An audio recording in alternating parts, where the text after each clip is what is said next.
All right. Well, I started that a little early. We don't have everybody here yet. I think we don't have everybody here yet. That's okay. Hi, everybody. Michael Tressler. And Jimmy Vaughn. Welcome to Teams Fridays. Who are you, Jimmy? My name is Jimmy Vaughn. I'm a partner technical specialist here at Microsoft, specializing in Microsoft Teams rooms. And I'm a guy who just knows stuff about Teams devices and Teams. I'm going to jump into some Teams phone things coming soon. What have you been up to lately? Start a little light-handed. Any vacations, or just you were in Jersey? Well, you're always in Jersey, but you went to the shore yesterday. But always in Jersey. I was actually at a live event in person yesterday at the Jersey Shore. It was funny. One of our partners actually wrote and said, "Hey, are you free on this day?" And the truth is, I wasn't. But then he said, "Hey, we have an event down at the Jersey Shore," and all of a sudden, my calendar freed up. So I think it's exciting. I think it's that kind of thing. But it was interesting to be in person and sort of have that feedback. I said it at a speech that I did at Infocom when I was live in front of a couple hundred people. I was looking and saying, hey, for the past 2 years, I've been talking to this monitor, and this is who I speak to. And if there's 100 people, if there's one person, I don't know out there. But it's an interesting sort of dynamic when you get back to in person and you're speaking to a group of 50, 60 people. You need that feedback. You need that interaction, that they're listening, that they're doing things. So, here we just sort of talk to each other. We sometimes ask questions, ask people to put into the comments and things like that. In person, you've got to ask those leading questions when you're doing the presentations. You've got to ask those. Raise your hand. Tell me that you're listening. Tell me that you're doing things, and see if what you're talking about has landed or hasn't. And it's an interesting dynamic to go back to in-person speaking versus just what we do here. I was in Nashville, Tennessee this last weekend. One of my buddies, when I worked at Deloitte, he got married. So got in on Friday. Friday night was a thing at his house. They catered the biscuit people. I forget the name of it. Loveless Cafe, if you know the Nashville area. We had Loveless Cafe in there and some drinks. And then the next day was the wedding, but I lived in Nashville for 5 years. So I ran around town, ran into some old friends, hit the old stomping grounds. And I think I caught COVID. So Monday, I think. Well, then Monday, I was going to stay Monday. Well, I stayed Monday, but I stayed in the hotel room. I wanted to go to Monell's for breakfast. I wanted to hit Third Man Records because, records. I wanted to visit a couple other places. But I stayed in the hotel room, went to the airport, put my mask on, got on the plane. I hope I don't have it. Came home, tested, and negative. Now, if it was Omicron, does that test? Well, I looked it up. It says most of the COVID tests will go for Omicron. It might not be as reliable, but so I don't know if I had it or not. Honestly, no. I tested negative. So. And we've got not Michael on. Hi, Martin. I'm not Michael. Hi, Michael. Great. How are you, Martin? What have you been up to? You did anything good? And first off, who are you? Where do you come from? What do you do? What's your job? Okay. I am not Michael for the moment, but I'm Martin Berry, based in the UK, Michael. And Architect, Centre of Excellence, Microsoft. I don't know what else you need from me. You went somewhere this week, didn't you? I did. I went to Disneyland Paris. Have you been to any of the other Disneys, or is this the only one you've visited? I went to Disneyland Paris when I was like, I think I remember I went on a science trip for school to study the rides, but we didn't really study the rides. We just went on them. I think it was just an excuse to get out there. I have been to Disneyland in Florida, or is that Disney Orlando? World? Yeah. So I've been there. That was when I was a teenager as well. But I was just asking for a compare and contrast. If it's the same basically, or if it's like, aside from the fact that it's in Paris and they have crepes and we have like hamburgers, is there anything ostensibly different between the two?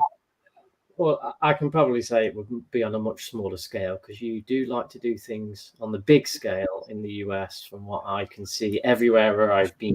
Bigger cars, big Vegas, Paris, but it was ace. It was dead good. It was better than I remembered as a kid, taking the family there, and it was dead good. We told the kids where they were going, and they were excited, but I don't think they truly understood. And how old are the kids? You have young ones. 6 and 7. So 6 and 7, yeah. I do have I'll see if I can pull it up. I just downloaded my pictures from the Disney studio pass I have. So we were dressed up as the Woody family. I also met all Disney characters. Let's see if I can pull up a picture. So let me have a look, see if I can find a good one with us all on. So we all did the standing up. We all dressed up, had ears and stuff on. It was great fun. I also managed a 21-mile run in Disneyland Paris. I did that on Xbox. Just pushing kids down. You're just running around the park, just pushing kids down. Get out of my way. Like there's like Cinderella, and you're like face palm. I got to get my mileage in. So for training for London Marathon, I missed on the Sunday when we were driving down there. That was supposed to be my long run day. So I got up, I think it was about 5:30 in the morning before the sun had got up, and went out for a run. And I did many laps. The actual park wasn't open, but all the way to Disney Village and everything around it and the hotels and everything. Yeah, I managed 21 miles. All right. So no one was harmed during your run? No. I had the whole place nearly to myself for the majority of it. It was ace. Let me see if I can screen share. While he's doing that, so Jimmy, let's kind of get a little teams focused here. So your event, and did you learn anything in? Is this? There you go. That's so far for going. I saw like some whatever, and I'm like, I got to share this in. That's me. I'll try and find some others where you talk properly teams. To talk proper teams. Proper teams. I will say this, Michael. You asked me what I learned and everything else. I learned that with all the things that we do to talk about Teams rooms, to talk about Teams devices, to talk about things, there's still a lot of people that have no exposure to these things, that have no sort of understanding. They may have heard of Teams rooms, but what I heard yesterday in person was a lot of people are getting customers asking, "Hey, I want a Teams room," and they might be in the AV community, they might be in the back-end server community, cloud community, whatever it is, and they're not exactly sure what a Teams room is. So what I learned really yesterday was all the work that we do, there's still a lot more to do to sort of educate people around what these things are, why they fit into that Teams world, and why it's been such a huge boom of Teams rooms being deployed around the globe. I just, it still amazes me when I talk to people, because we think about it because we're so exposed to it every day, and all the shows that we do talk about what's new, but we still have to have a job of educating people. And I think, Martin, you guys in the Center of Excellence, Michael, you going out and doing things, I think all of us have that responsibility still to go back to step one and make sure that people understand what these are and why they fit in. Yeah, I think I only learned a bit last minute, but the Teams Rooms boot camps happening and going around. I saw one in London in the Microsoft. So me and Michael and a few of the other team did the online version, and then looks like that's coming in person now, which is really good. So I saw the UK one and the London one. I was gutted I didn't learn about it sooner, otherwise I would have headed down there. And but I know I think that's expanding to other places as well. It's expanding. There's a whole bunch of events around the globe. Sort of the DPS team in Australia, Higgsy and those guys, they're doing a lot of in-person things. They're also doing a lot of virtual things to educate the partners to make sure that the partners have what they need to get the end customers not only educated but also outfitted with Teams devices. We here in the U.S. are looking at some things that we can do as well.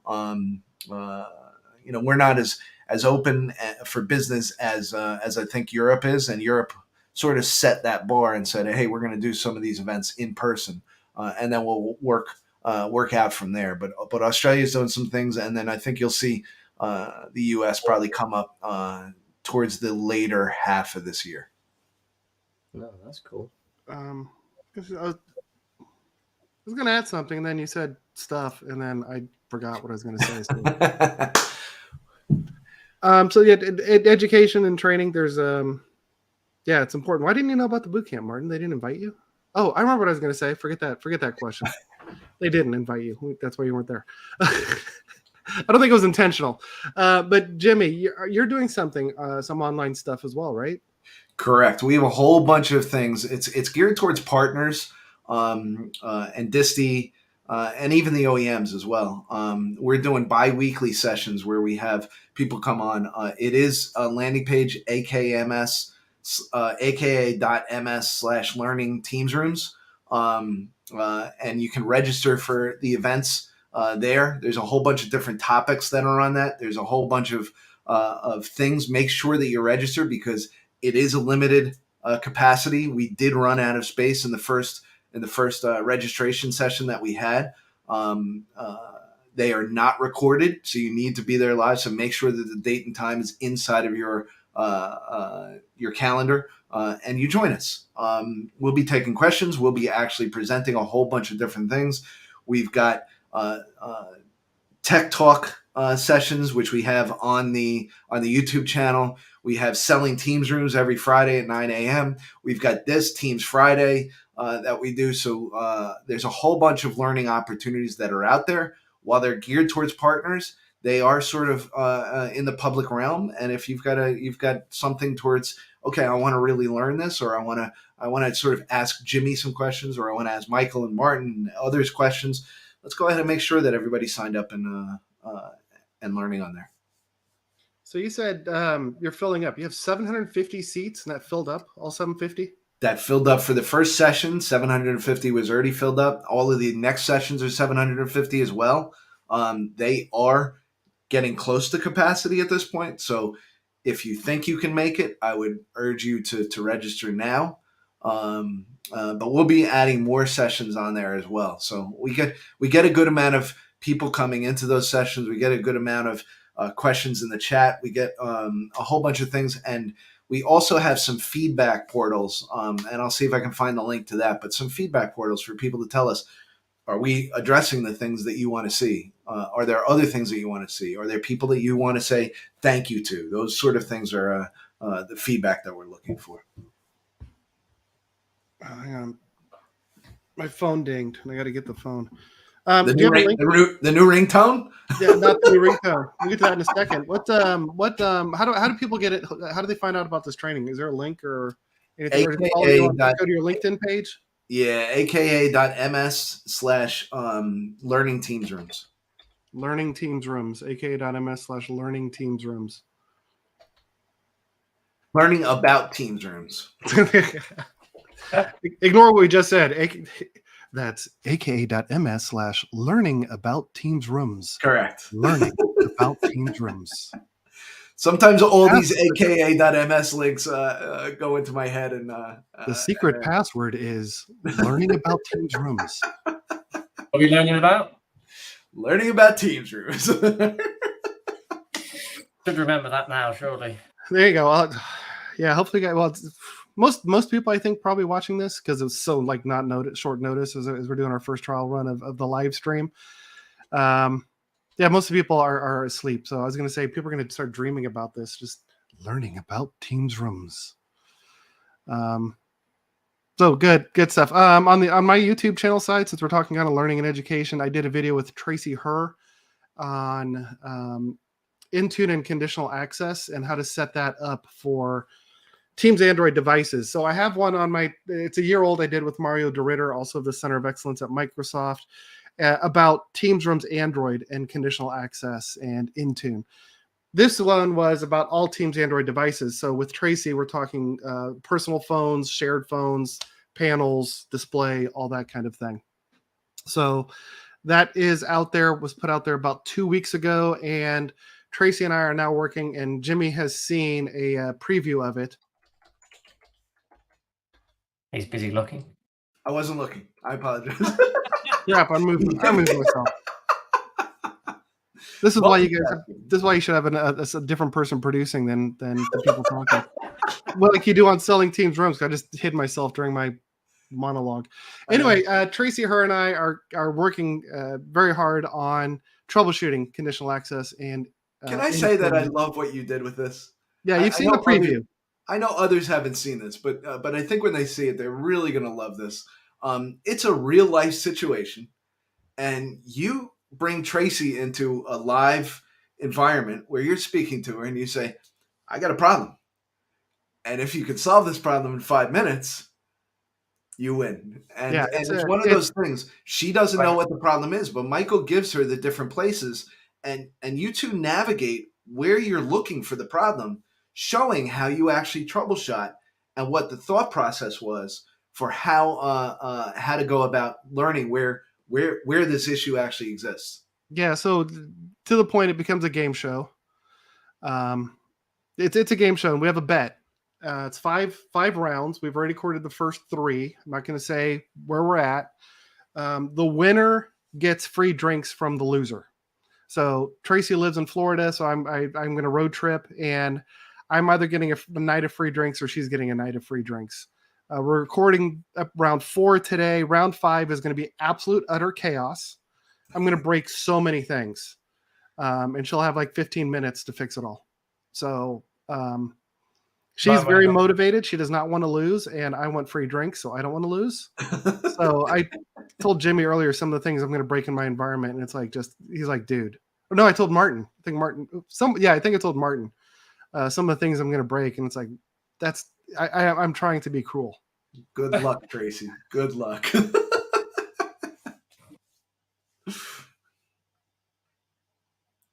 Michael went on mute. He's thinking. He's deep in thought. Doesn't know he's on mute either. I don't know that he's on. Yeah, I think his browser lost connection to, He's busy producing, losing mute. Right? He's busy like making me full screen when I wasn't paying attention to say, Jimmy, pay attention. But if you still can't hear him. The other part, real quick, because Thomas just posted another thing. Thank you for being interactive. Everybody else, please jump in.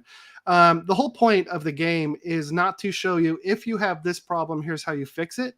It's to watch how someone whose job is at a senior escalation level, how she approaches problem solving and how troubleshoot issues. She has no idea what it is. And then we do spend quite a bit after each game round. We spend anywhere from 2 to 10 minutes talking about, why did you know that? Why did you go there instead of here? Can you explain some of the stuff in the background? So the idea is that, yes, it's a game show. Yes, it's entertaining. Hopefully there's some lighthearted moments and literally random junk thrown in, like deer. Deer play a prominent role, as Jimmy knows. There's random deer. But the whole thing is, at the end, you go, oh, I didn't know about this tool. I saw how she used it. Now, when I'm in my environment or in a customer's environment, we can do it. Now, back to the thing I posted, mostly for Jimmy. Do we have a Twitter post that lists, how can people keep track of all these events? Just, I know it's difficult because, my stuff's on YouTube, your stuff's, you've got this stuff. We have all these other events, the stuff in, just being homey. South Florida, there was the boot camps in UK and Higgsy stuff. Do you have anything on that? We try to post as many things as we can into the Selling Teams Rooms group on LinkedIn. We don't always get those links in, but when we do have things, I know, following myself, Marin, Michelle Bauman over in Europe, Robert Carlson, and Mo, and you guys, Martin and Michael as well. Following us on LinkedIn, we'll try to at least get those onto our personal accounts, but I do try to also get them into the Selling Teams Rooms account. And Thomas, one of the great things that we can do as a community is really, if you see something that's there, tag me. Make sure that I'm tagged so that it shows up to the others that are following me inside of my group as well. I love to wake up in the morning. I shouldn't say I love, but I like waking up in the morning, having it maxes at 100 plus notifications on LinkedIn, and then seeing, all of the different instant messages that I have. And sometimes, and I apologize to everybody that does this. Sometimes I can answer all of them. Sometimes I can't. But I think one of the things is, let's make sure that the community knows about it. Michael and Martin, you guys know we do the monthly MTDAMA with Graham as well. There's a lot of information out there, and there's a lot to absorb. And I think that we try to do the best that we can to sort of consolidate and say, well, this is what we think that the community would like to hear about. But even as we sit here, make sure that comments are in here like that you don't know exactly where to get all of it. And we can do a better job of actually making sure that it's a little bit more organized. So, yeah, so good. We can, maybe cuddle around Selling Teams Rooms group to post things. events.microsoft.com or microsoft.com/events. If you go there, that lists kind of the official things. So not necessarily things from partners or, unofficial things like, my YouTube channel or whatever. But you can filter on Microsoft Teams, and I see just random things in here. Empower your teams to use data and insights in the flow of work. There's an MC Partner Day, fiscal year 23 Microsoft Strategy on the 16th of September. A Microsoft Teams Rooms Partner Boot Camp on 27 September 2022. Ask the Work Lab experts. I know Marin brought up Work Lab in the earlier thing. So lots of team stuff that is not devices related. I know we're some devices people calling meeting and devices on this talk right now, but Microsoft.com/events, and then you can filter on Teams to get access to some of this stuff as well. And I think about devices and everything, Martin. I don't know. I saw this morning that an Android update was actually released for Teams Rooms on Windows, Teams Rooms on Android as well. So, we'll post that. I haven't gotten to actually post it myself yet. I did it on Teams selling Teams Rooms podcast this morning on the 10-minute session, but I haven't gotten to post it on there. But I will make sure that I get it on my LinkedIn, my Twitter. And we'll do that. But I also saw somebody in the comments suggest making sure that you're subscribed to the YouTube channel, Teams Room Tech Talk. That's sort of where we're posting a lot of these things. Michael, I know that you have your personal side, which doesn't go live all the time, but we're trying to post a lot of the things that we record inside of the Tech Room, Teams Room Tech Talk YouTube as well. So I understand it is a little bit of things. We have been working to try to get things consolidated and brought into one place. But we got a lot of good people with a lot of good ideas and a lot of good information. That's really the key is there's no shortage of help if you're in this community. So Martin, what'd you just share? What is this? What's new in Teams calling meeting and devices? It seems self-explanatory, but what does this mean? No, so this is a deck I create to try and summarize all the updates every month. So this is so aka.ms, another link. What's new CMD? So this I try and summarize based from the public blog post articles that we've got. A deck that anyone can download, and it summarizes all the new features announcements from usually the past month. Usually it's released at the start of the month, but it's been a bit of a slower month this month, I think, with holidays in August, etc. So this will be out soon, but these are just some of the new features. I think Jimmy spoke about the update for Android. There was an update for Windows as well. Obviously there has been changes to Teams Rooms licensing.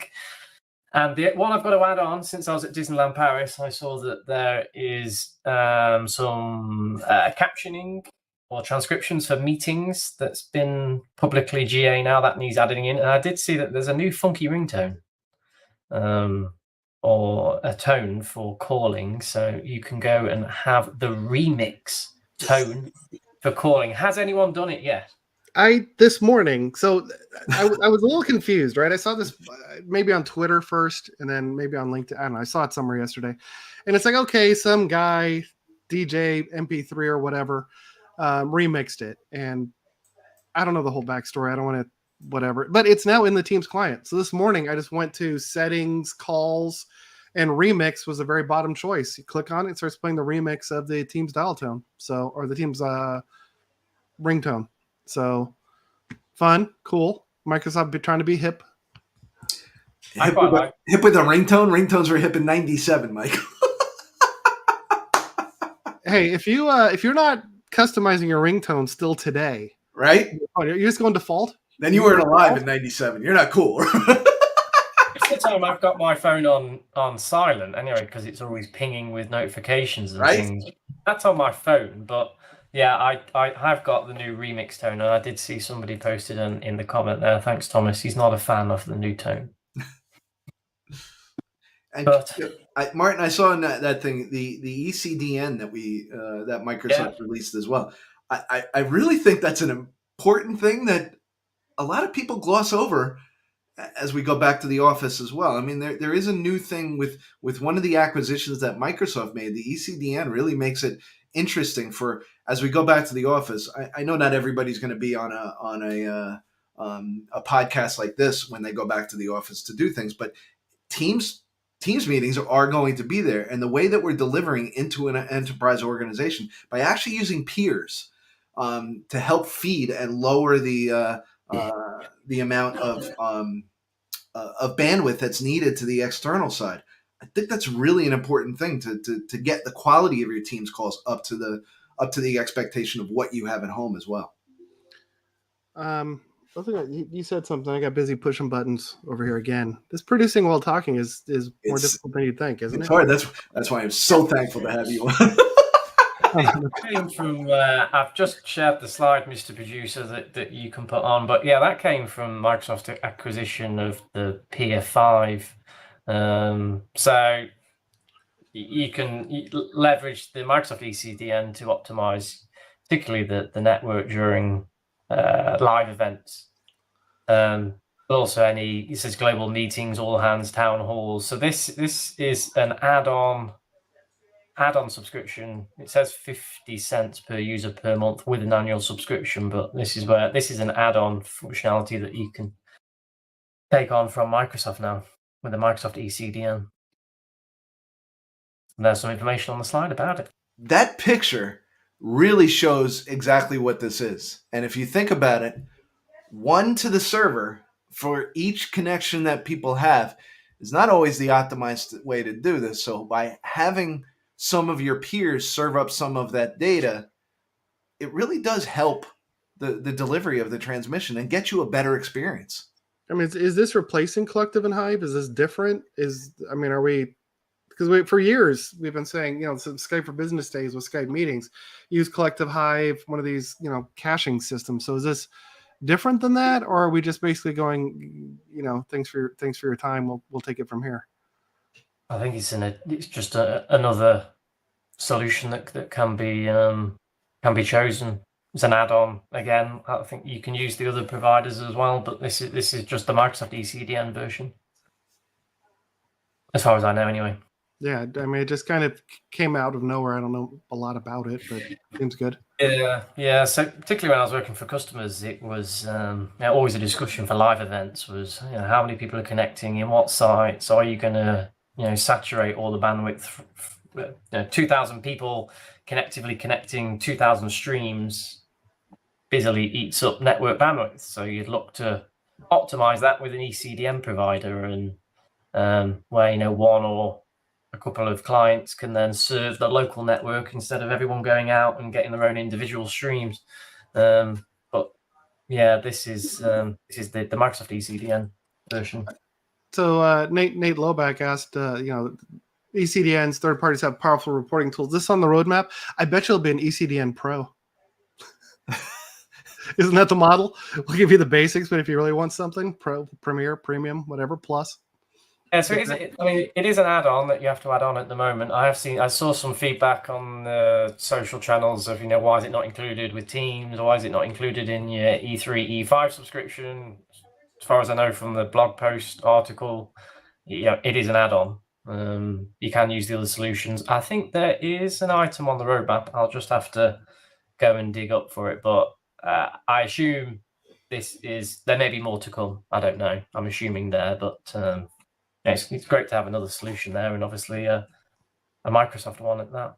And so that's one Microsoft acquired. That isn't a homegrown. Pier 5, yeah. Okay. So that was the Pier 5 acquisition a good few months ago, but now we've obviously done that integration piece and work, and it's now Microsoft ECDN and can be added on. I quite like this interaction with all these comments on the right, I must say. It's much better than the way that we gather on Friday. Than it's just us. I sort of wish we had a way to bring some people in like we do on the MTD AMA. Maybe that's something that we'll look at. Work at just So you can play with that. Tom's here saying you can use them side by side. You can use this or other providers. I think then Nate, others have some very powerful reporting tools. So I don't know I expect more to come, but we shall see. Since Tom's here, have anybody been to empowering.cloud? It's up. Empowering Cloud's very good. Load of good content on there if you've not seen that. Yeah. I've seen the content that he's posted. I haven't gone to watch it yet, but I've seen the content that he posted, and I really like it. And I have talked to Tom. I want to do some of it as well. I'm committed to doing something on there. It's going to be. I haven't stopped. If you're following my YouTube, I put 3 videos out on creating resource accounts, but none of them covered hybrid on-premises exchange, exchange online. How do you handle those accounts? Those are coming back. Been sidetracked with the things with Tracy, but I want to. A lot of people, I get this question a lot. How do you assign phone numbers to a resource account? The answer is the exact same way you do any other user. There's nothing special, but because it's asked so often, I want to show how to create, how to assign a Microsoft calling plan, direct connect, and operator connect. So I'm going to bring up an AnyNode as now I'm name dropping. I'm going to bring up an AnyNode SBC in the cloud, connect a Pure IP trunk. Pure IP also is kindly offering an operator connect, like one phone number. So I can show how to set all of that up. And then so that'll be the empowering.cloud is how to set up operator connect and direct routing with a SIP trunk. Using an SBC. So that's what I'm going to do for empowering.cloud. Then back in my world, they'd be like, how do you assign an operator connect phone number to a Microsoft Teams resource account? So I think I committed to Tom and team to have those videos up by the end of this month on empowering.cloud. So you got some setup to do, right?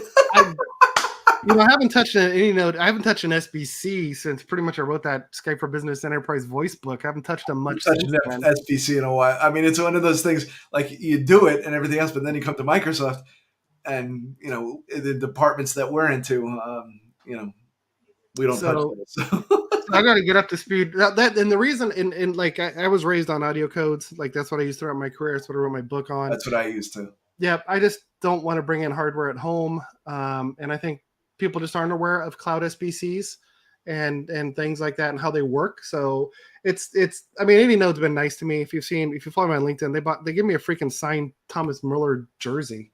Very kind. Hanging up back here. Look at his camera following. Did he just run off in his camera phone? He ran off to get his jersey. Look at that. There you go. So with the autograph, and they gave this to me. So I figured at some point I owe them back. So what I'm saying is, I don't know if you can see the autograph. Now, there you go. That hangs in your closet, not in a frame? Well, real quick, so I can be private. So people send me stuff and give me gifts, and I will figure out a way to get you in. That's how AnyNode is coming in. So at the Bayern Munich fan club of St. Petersburg, Florida, find us at germantampa.com.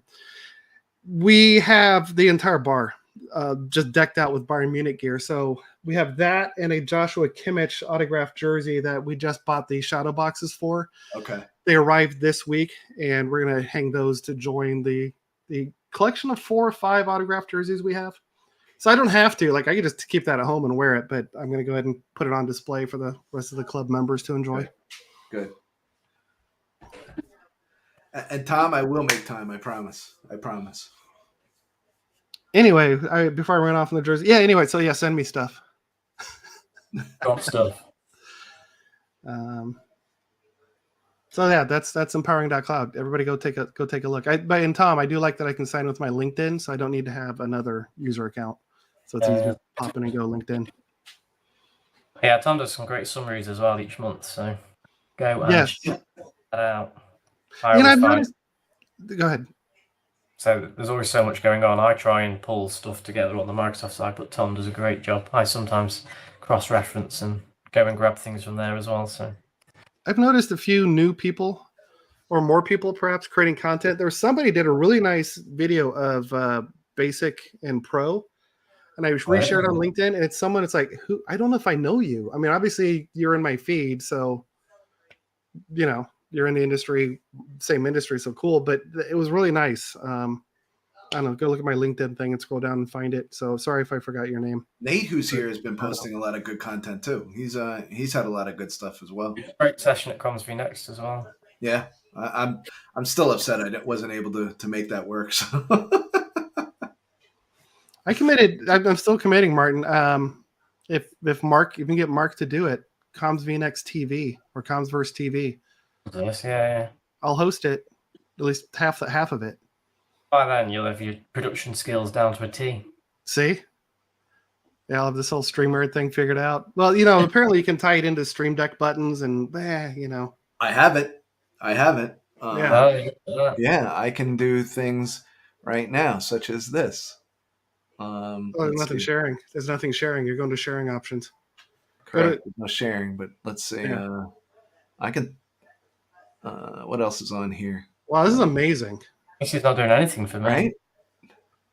I mean, you guys can see it switching. You guys can see it switching, but it's just buttons that I have. So I can basically do it. They actually have a template for Stream Deck that you just download. You put it on your Stream Deck, and it's got a bunch of buttons, and then you can customize other things. There's not much that they have. I want them to do some other things, but I didn't want to mute my mic, turn off my camera, do those sort of things. But there's enough that you can do with it that if you really put it in and customize your Stream Deck, it actually works really, really well. Oh, hey, here's an insider tip. If you're a Azure, and where did I do it? I think I did it in Azure. If you're an Azure administrator, don't select all devices and click delete. I wouldn't recommend that. I don't recommend it. I mean, is there an undo? No, it really is. Right? There's just a welcome to signing into all your devices again, including your Windows desktop, which now is no longer a trusted device, and sign in requires compliance. Yeah. And you're not a compliant device, so now you have to redo the Azure AD join. Oh wow! Good times. So I learned that yesterday, just trying to clear up my lab because I was blowing up the lab.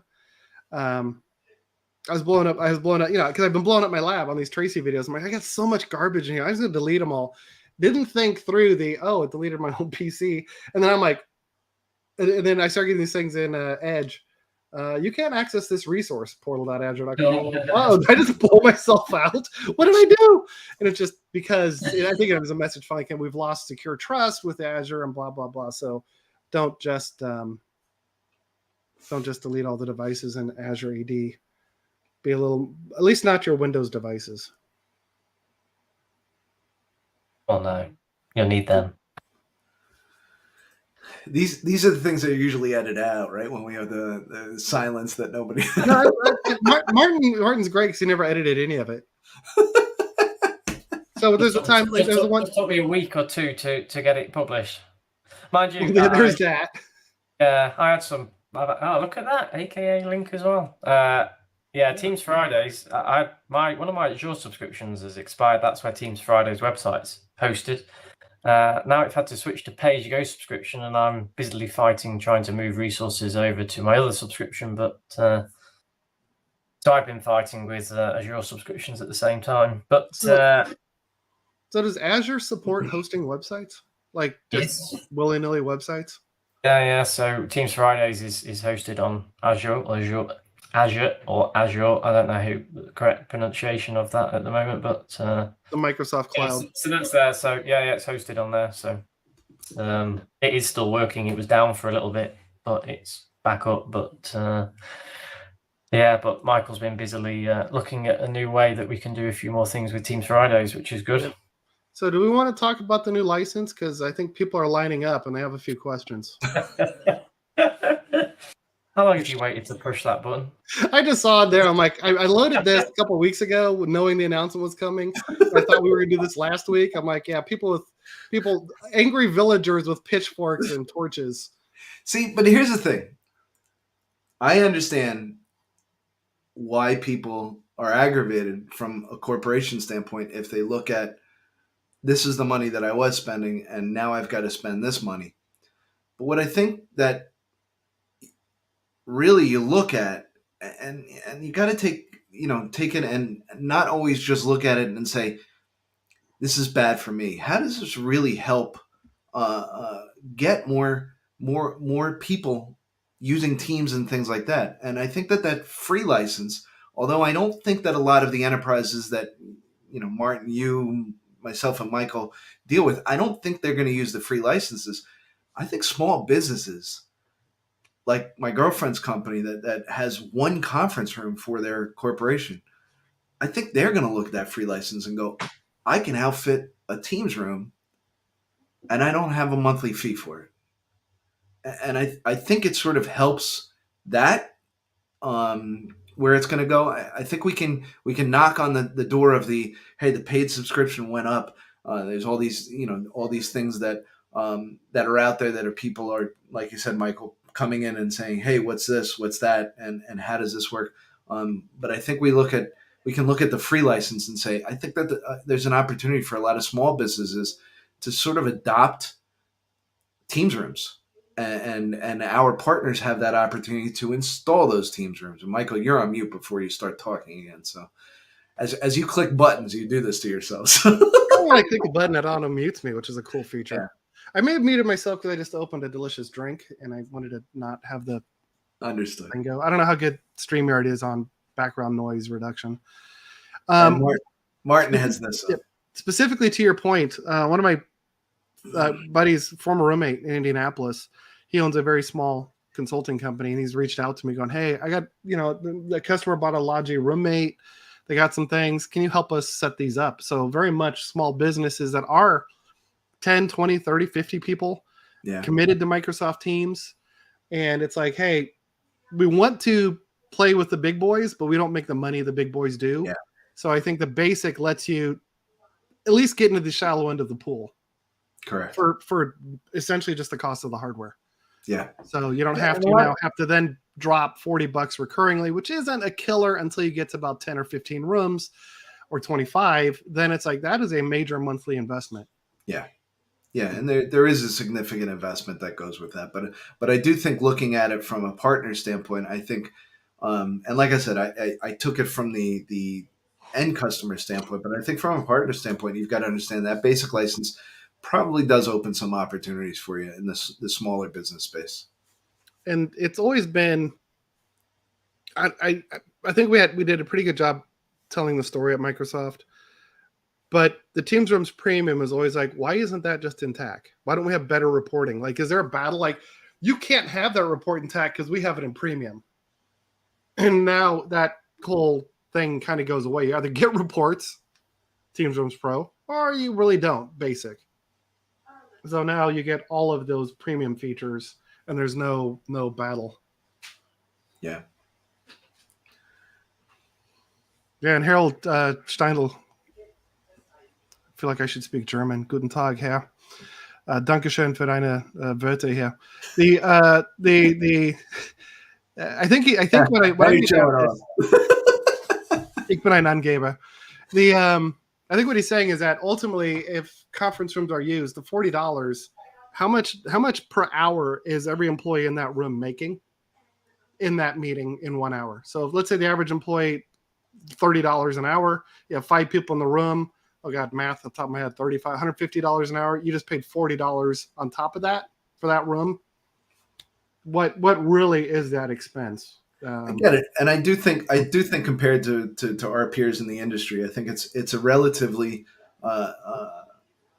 good value for what you're going to get. I mean, I think one of the things that I teach a lot in the sessions that I do is I say, remember those people that purchased Teams Room systems almost 3 years ago when they were introduced, they got every single upgrade, and while they were paying a license for it, it wasn't as significant as many of the other people in the industry charge for maintaining their conference rooms every single month.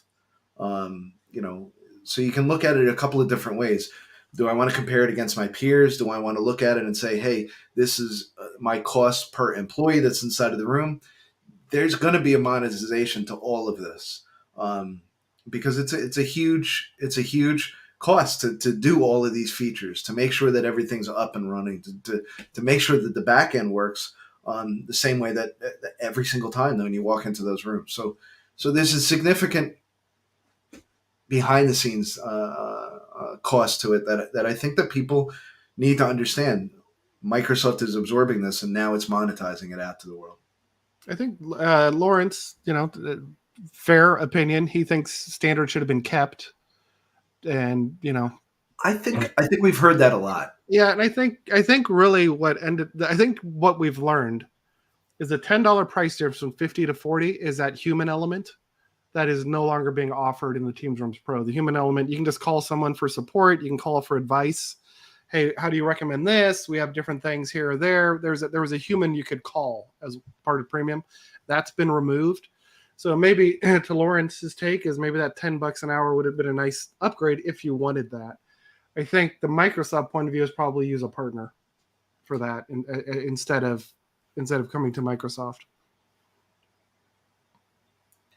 Yeah, but it was, we've heard a lot of the feedback. There's a lot of things I learned the other day too, going into Teams Admin Center and seeing the difference in prices that are in there for the same license. There's differences in the way that people can consume licenses. People can actually bring things in. So it's important to know how you're purchasing the licenses, what licenses you have. And I think one of the biggest things that that this brought to the forefront is the idea that using e-licenses for room systems is something that is going to have to change in the future. And if you looked inside of your room system, you may have seen that notice inside of the setup screens that says, we've noticed that it's not licensed with a room license.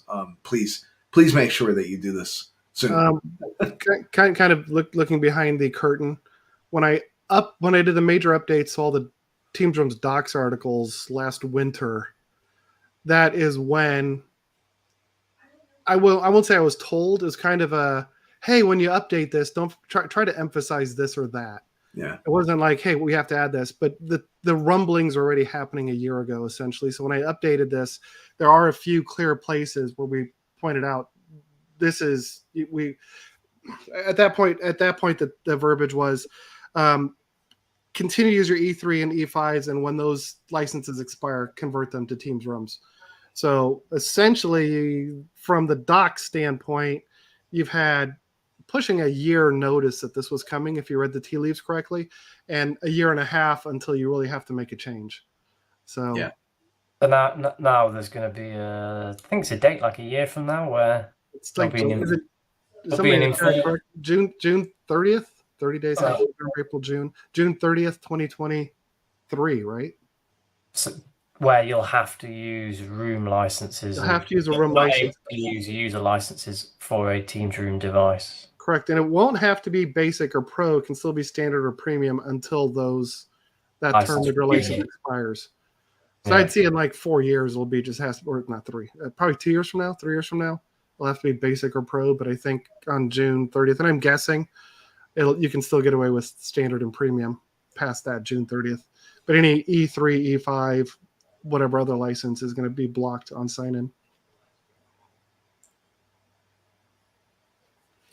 Simon brings a good point. The one thing about kind of simplify, in a way, we've simplified the licensing is you don't have to battle for premium or pro versus standard or premium versus standard. I'm already confusing the names.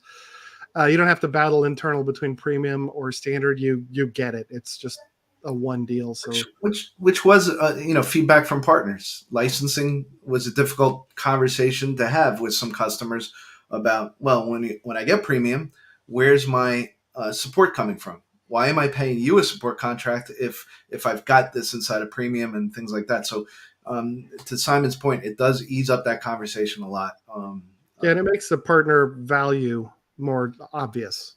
The value that partners bring. I don't think it ever really diminished it, but if you're a customer, you're like, yeah, maybe I don't need your value add partner package because I'm paying Microsoft for a value add package. And it's like, well, they're different things. If for nothing else, the last mile, Teams Rooms Premium was never able to go and like swap an HDMI cable or do any of that sort of thing. Yeah. So Jimmy, I have a question based off your Crestron pass, and I'm not singling. I don't want to intentionally single Crestron out. You just know this. How did licensing work?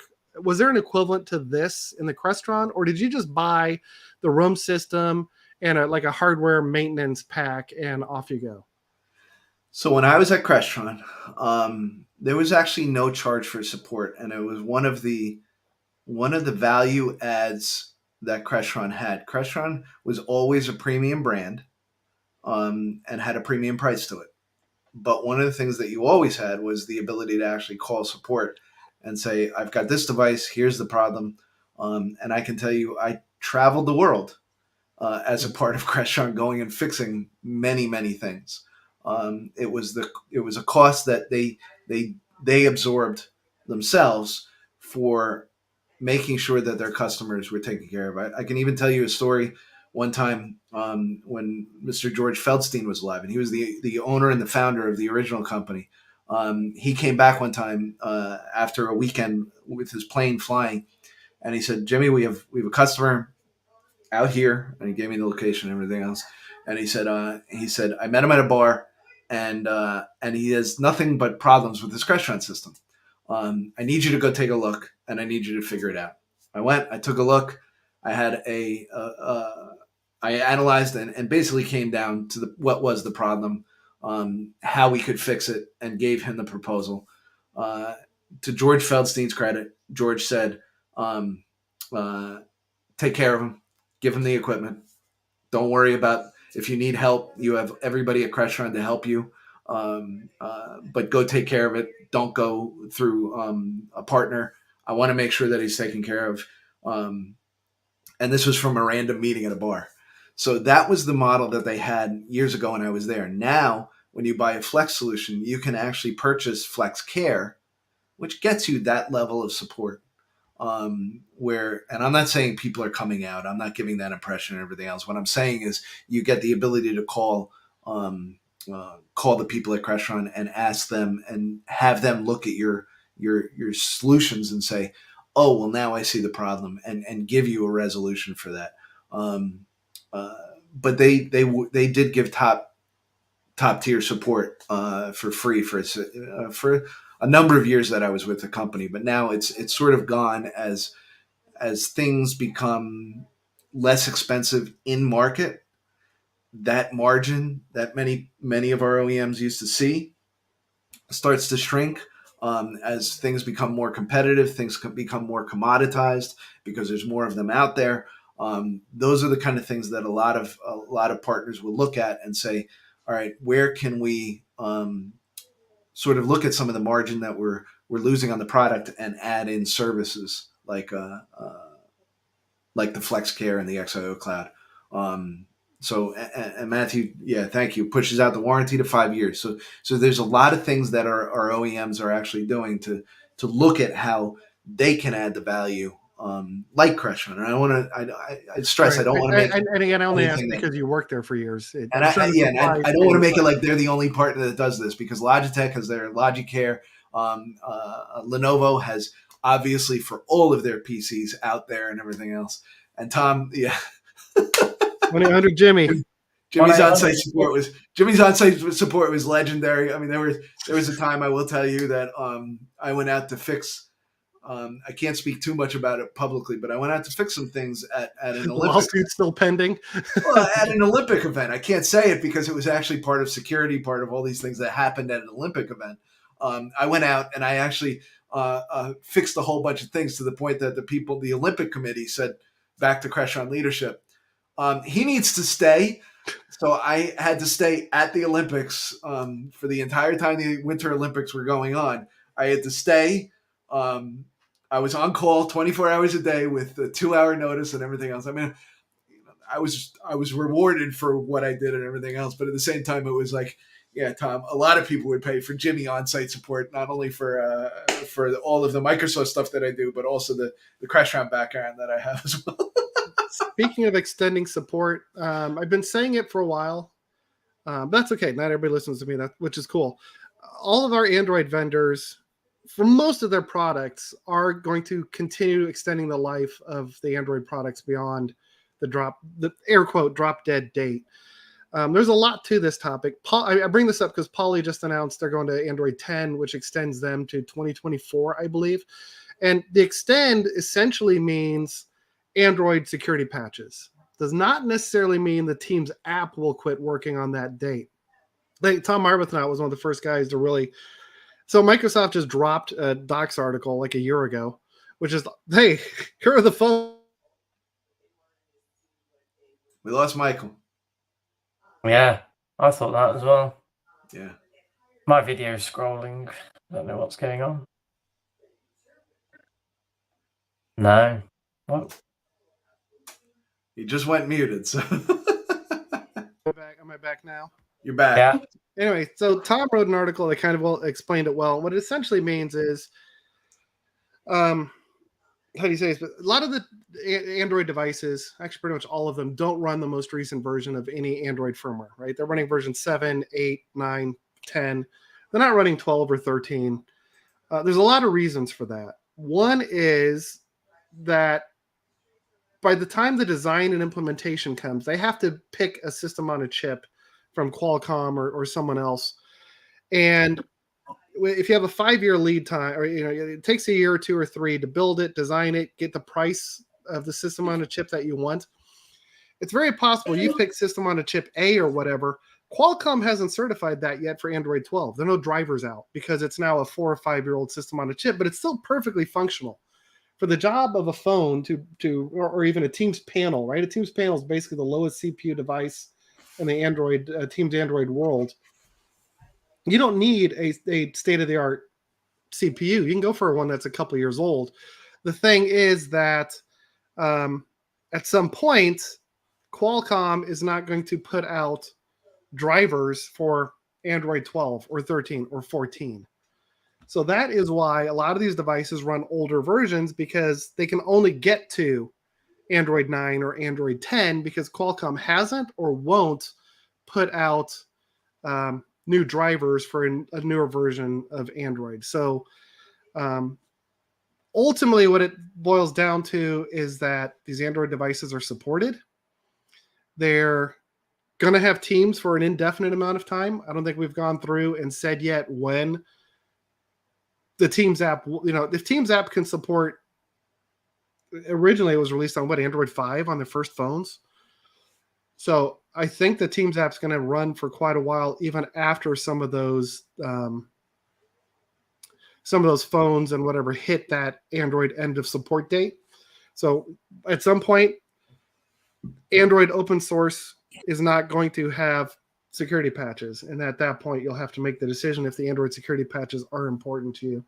And keeping in mind, these are lockdown kiosk devices. I don't know what the security risk is, quite honestly, but some governments and financial institutions don't care if there's no security risk. We can't get security patches. We're done. We're out. Anyway, that's my rant. I hope I made some sense. The education. I mean, it's unbelievable how many devices in the education sphere have default username and passwords exposed to the internet because they don't use private IP addresses. They use public IP addresses. Well, thanks, Tom, for the clarification. It'll be 2 years once certification is expired. So if these new polys end in 2024, they'll be supported through 2026. Correct me, Tom, if I said that wrong, but I think that's correct. We don't drop support immediately. Yeah, and kudos to Poly for that's not a small lift, going from Android 8 to 9 and 9 to 10 and things like that. Correct. If you've ever developed on product and you understand the systems on the chip and all the different things that go into supporting more levels of Android, that's a significant jump. Right. So we bring up Poly because they just announced their version 10 stuff. Other vendors already have. In public conversations with vendors, not an NDA with vendors, they've all told me, hey, we're going to get to 10, maybe to 11. Yeah. So whoever your vendor is, thanks, Tom verified that. It's, what I said on the tiers. So whatever your vendor you've chosen, just reach out to them and say, hey, what's the future on these? And understand you'll get 2 years. So if it ends this year, you still have 2 more years of support. That meaning at least the Teams app is going to continue to be updated with features on that older operating system, which brings a whole nother question. And like on Teams Rooms Windows, you never had to worry about this, but on Android, you kind of have to ask, like, what's the system on a chip? How old is it?